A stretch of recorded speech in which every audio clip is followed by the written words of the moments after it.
What would be encouraging is if Russia said that we want to start fresh, because by making such a statement, they would indicate that they were ready to do something. Under these circumstances, the United States puts itself in a position in which it tacitly admits that it's been wrong in the past and gives the Russians the opportunity to say, okay, well, you've been wrong in the past, now what do you plan to do about it? Let's have actions instead of words.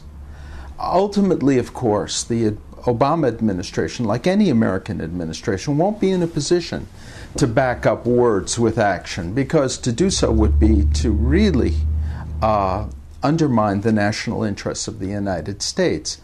So in effect, all they've done with this talk about a reset button, which of course was, and the word reset was mistranslated, which is also symbolic of the lack of professionalism, is put themselves in a position in which more pressure can be brought to bear on them by the Russians on behalf of unreasonable Russian requests.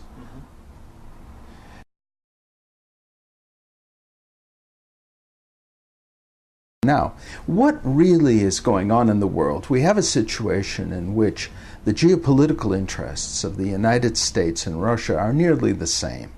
We, like the Russians, are interested in creating a balance of power in Eurasia to balance the growing power of China.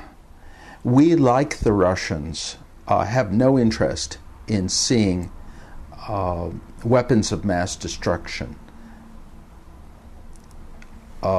possessed by unstable regimes all over the world. And we, like the Russians, are threatened by Islamic radicalism. So therefore it would seem that we are natural allies, and that the core geopolitical interests of Russia are really identical to those of the United States. I think that ultimately a crisis situation may arise in which that becomes clear, and in fact Russia and the United States do emerge as allies. But under the present circumstances, what you have is a corrupt regime in Russia which operates not on the basis of the country's geopolitical interests, but on the basis of its own interests. And that interest is in consolidating the population behind its own undemocratic rule. And the best way to do that is to seek an external enemy. Best way to create an external enemy is to seek to dominate your immediate surroundings, and of course blame the resulting tension on the United States. So therefore, we're in a situation in which all Russia really has to do is return to what its real interests are. We need a situation in which the Russian leadership isn't friendly or unfriendly to the United States, but rather is aware and concerned about what is in the interest of their own people.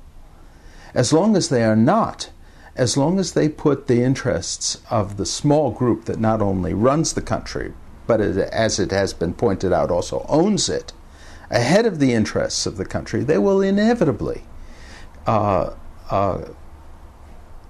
enter into a conflict situation with the United States.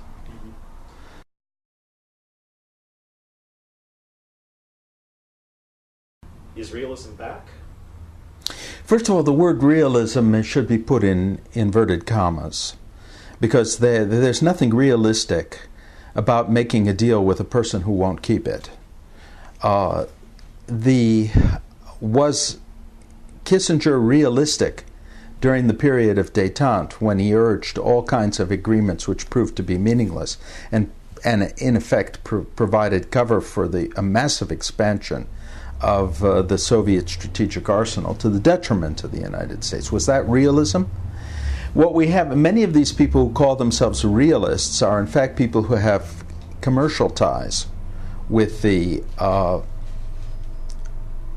present Russian leadership and stand to profit from the advice they give. They stand to profit by maintaining good relations with the Russians, and therefore their advice cannot be considered to be completely objective, and they cannot be considered to be completely objective.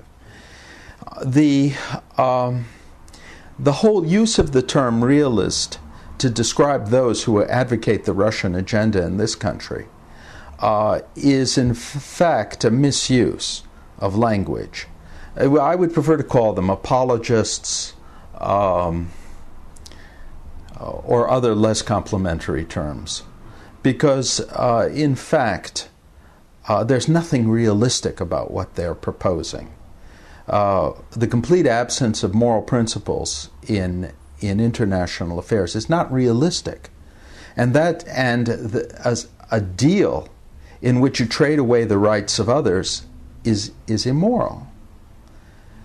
So I think that what I said in the article you're referring to, in which I gave some advice, or which of course hasn't been followed to the new administration, to ignore the realists. What I'm saying is don't listen to their nonsense.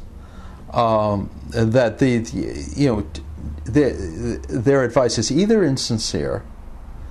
In many cases, it's insincere, because many of these people have close and as yet unexplained ties to the Russian propaganda apparatus.